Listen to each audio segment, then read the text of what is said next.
वर्धमान की हर बात को स्वीकार करते चले जाना है। संकेत हो जाता है नंदीवर्धन का राज्याभिषेक। खाना पूर्ति के रूप में संपन्न होता है। कोई खुशी नहीं, कोई उल्लास नहीं, कोई उमंग नहीं। एकाकी यात्रा की तैयारी नंदीवर्धन के लिए बहुत भारी जाती है। और उसने नजर उठा करके देखा कि इस राज्याभिषेक के सारे दौर में वर्धमान कहीं नजर नहीं आ रहे।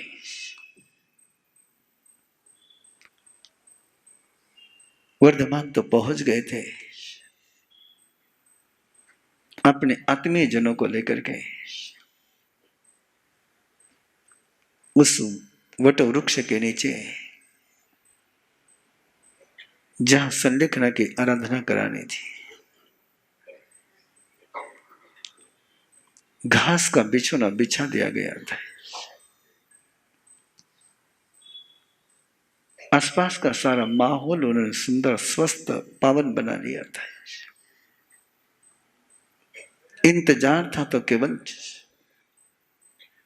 सिद्धार्थ और त्रिशला के आने का है। और वर्धमान को सहज बोध हुआ है, जिस सत्ता को छोड़ा है कि उस वस्त्र में पिता और मां ना आ जाए। यदि योगी के पद पर चलना है, यदि मृत्युंजय के पद पर चलना है, तो बाना भी मृत्युंजय का ही होना चाहिए। वर्धमान तीव्र गति से वहां पहुंचे सिद्धार्थ के पास। सिद्धार्थ राजसभा से आ ही रहे थे और वर्धमान ने कहा कि तात, योगीश्वर का बाना पहन लो ना। जब राजेश्वर नहीं रहे तो राजसी वस्त्र क्यों रखते हो? और सिद्धार्थ ने अपने वस्त्र की तरफ देखा है। संकेत हुआ कुटुंबीय पुरुषों को और श्वेत वस्त्र आ गए। मां तो पहले ही तैयार हो गई थी। मां को देख करके वर्धमान को लगा ये त्रिशला है या योगिनी है। सिद्धार्थ और त्रिशला को लेकर सुपार्श्व के साथ जैसे वटवृक्ष की तरफ कदम बढ़े, पूरा राज परिवार, पूरी मंत्री परिषद, नागरिकों का आवागमन एक राजमहल को योगपीठ बनते हुए देख रही थी। और उस योगपीठ के बनने की भूमिका पर जैसे वहां पहुंचे, वर्धमान ने तात और मात को कहा, यही तुम्हारा शक्तिपीठ, यही तुम्हारा सिद्धिपीठ, यही तुम्हारे सत्य का पीठ, जहां पर आरोढ़ होने के पहले, आरोहण करने के पहले बाकी सारे पीठों का त्याग कर दो। प्रभु से जुड़ने के लिए बाकी सबसे मुक्त हो जाओ। ये सब तुम्हारे सामने खड़े हैं, जिनके साथ तुम जिए हो। जाने अनजाने जिनको तुमने चोट पहुंचाई है, जिनसे तुमने चोट खाई है, जिनको लेकर के तुम्हारे मन में कभी कोई भावना ही जन्मी हो, इन सबको क्षमा का दान दे दो और क्षमा का वरदान इनसे ग्रहण कर लो। नंदीवर्धन के पास पहुंच करके सिद्धार्थ और तीसरा ने नंदीवर्धन से कहा है। सिद्धार्थ बोलना शुरू करे उसके पहले त्रिशला ने कहा है कि बेटा वर्धमान आने के बाद मैं तेरी तरफ ध्यान न दे पाई। वर्धमान के अलावा मुझे कोई नजर न आया है। मेरी उपेक्षा के कारण से तेरे दिल को कोई चोट पहुंची हो, मैंने गलती करी है, मुझे क्षमा कर। नंदीवर्धन के आंखों से आंसू बहने लगे। सुदर्शन वहां पहुंच गई। बेटी, जो शब्द मैंने तेरे भाई के लिए बोले,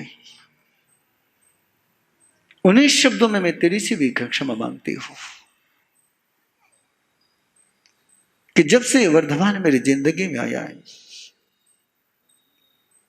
मुझे और किसी की तरफ देखने की नजर ही नहीं रही।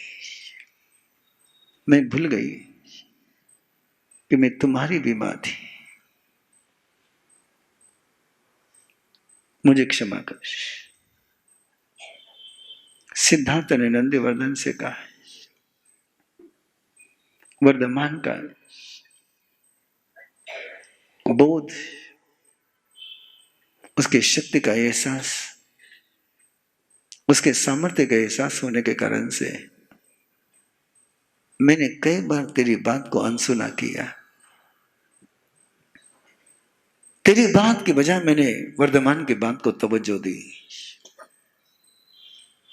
लेकिन वो तेरी बात को और वर्धमान की बात की तुलना नहीं थी।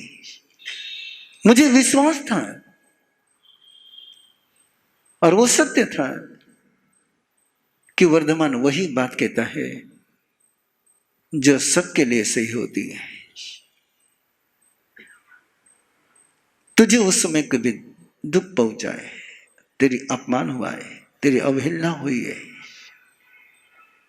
मैं इस योग पीठ पर बढ़ने के पहले तुम मुझे क्षमा कर दे। सारे मनुष्य परिषद को हाथ जोड़ करके सिद्धार्थ के हाथ जोड़ने थे कि मंत्री परिषद के आंखों से आंसू बहने लगे। सिद्धार्थ कुछ बोले उसके पहले प्रधानमंत्री ने निवेदन किया है कि सिद्धार्थ, अब तुम्हें राजा नहीं कह पा रहे,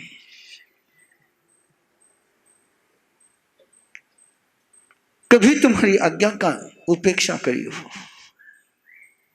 तुम्हारे मन को समझ न पाए हो, तुम्हारे इशारे को समझ न पाए हो, हमारे कारण से तुम्हें किसी प्रकार की कोई परेशानी हुई हो तो हमें क्षमा का योग दे दो। ऐसी क्षमा दे दो, हमें ऐसी क्षमा दे दो कि भविष्य में भी तुम्हारे ही साथ जीने का वरदान हमें दे दो। ऐसा ही वरदान दो कि जिस पद पर वर्धमान तुम्हें चला रहा है, बस इतना ही वरदान, इतने ही गिफ्ट, इतने उपहार आज तक तुमने हमें बिना मांगे बहुत दिया है, आज तुमसे मांग करके लेना चाहते हैं कि ऐसा ही हमारे पुत्र भी हमारे साथ कर पाए। सिद्धार्थ कुछ बोल नहीं पाए। वर्धमान ने तात और मां को संकेत किया है, नमो सिद्धानम, सिद्ध परमात्मा को प्रणाम करिए।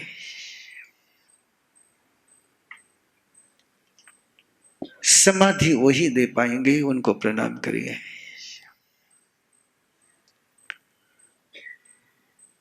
आराध्य तीर्थंकर परमात्मा को आप प्रणाम करिए। जगत के सारे जीवों से इस जन्म के पिछले जन्म के सारे रिश्तों से स्वयं को मुक्त करिए। अंतर मन में स्मरण करिए कि जो कमिटमेंट, जो प्रतिज्ञाएं तुमने ली थी,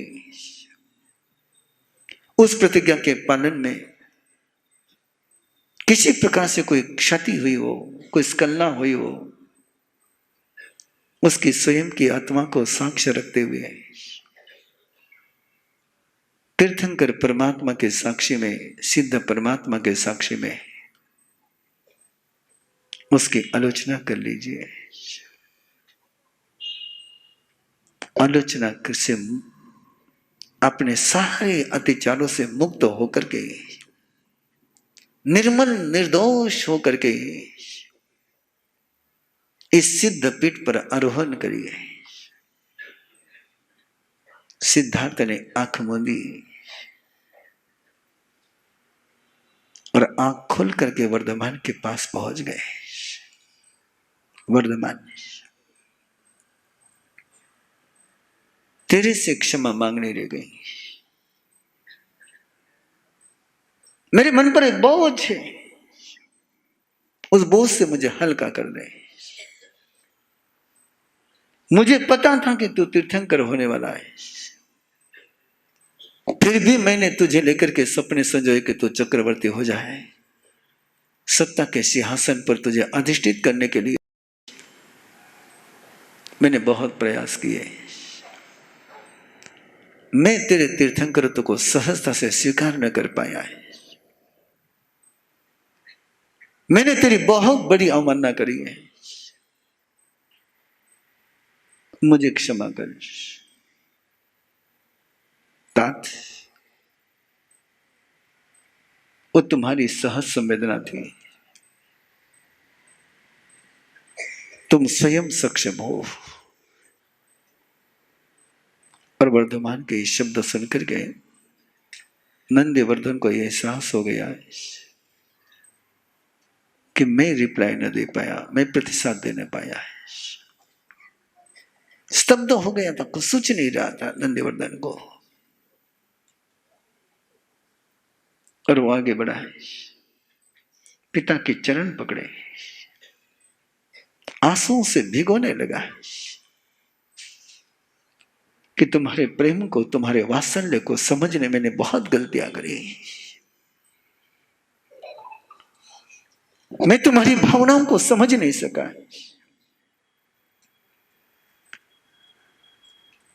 मैं सदा यही सोचता रहा कि तुम मेरे पर जुल्म करते हो और वर्धमान को तवज्जो देते हो। मेरे मन में पनपे हुए इस पाप के लिए मुझे क्षमा करो। वातावरण सारा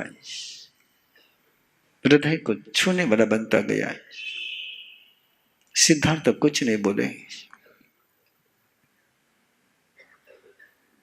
केवल नंदीवर्धन के सिर पर हाथ फेरते रहे। और जैसे जैसे हाथ फिरता गया, जमीन गिल्ली होती गई। वर्धमान ने आगे बढ़कर के नंदीवर्धन को पिता से अलग किया और नंदीवर्धन मां के चरणों में गिर पड़ा। मां, तूने जो किया मुझे याद नहीं रहा।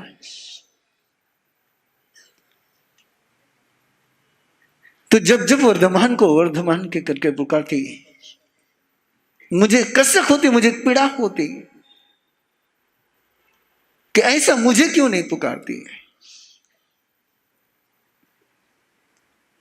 उन पलों में मेरे मन में बहुत कुछ आया। मां, आज मुझे तेरे वात्सल्य से क्षमा कर दे। मां पीठ थपथपाती रही। बहुत मुश्किल गया नंदीवर्धन को मां से अलग करना, वर्धमान को भी। वो चरण छोड़ने के लिए तैयार ही नहीं था मां की। वर्धमान ने फिर अपने योग शक्ति का प्रयोग किया है। नंदीवर्धन के भावों में परिवर्तन लाने के लिए उसके ललाट पर हाथ रख करके एक ऐसा स्पर्श किया कि नंदीवर्धन का पूरा चेहरा चेंज हो गया। एक पल में नंदीवर्धन को एहसास हो गया है कि ये पल बिखरने का नहीं तो समेटने का है। यही पल है कि जिस पल मैं माता और पिता के उपकारों से उन्नून हो सकता हूं, इस साधना के मार्ग पर उनको चलने के लिए संबल दे सकता हूं। नंदीवर्धन के चेहरे के परिवर्तन सिद्धार्थ देखते रह गए, त्रिशला देखती ही रह गई। वर्धमान, क्या स्पर्श है तेरा है। नंदीवर्धन ने प्रणाम करते हुए कहा, योगीश्वर योग पीठ पर आरूढ़ हो जाइए। नहीं बोला वो तात, नहीं बोला वो सिद्धार्थ। भावों में जब परिवर्तन आ जाता था शब्द तो बराबर निकल ही जाते हैं। और योगेश्वरी मां से कहा, धन्य हो योगेश्वरी, तुमने योगेश्वर को जन्म दिया और तुम्हें योगेश्वर ने योग का ऐश्वर्य दे रहा है। अपने सौभाग्य को स्वीकार करो योगेश्वरी। सारी परिषद देखते रह गई। ये नंदीवर्धन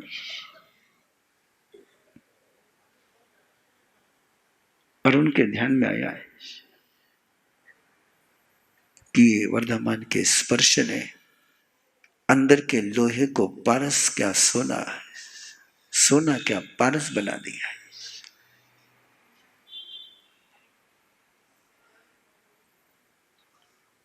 सिद्धानम नमो किच्चा, और वर्धमान ने घोष शुरू किया है।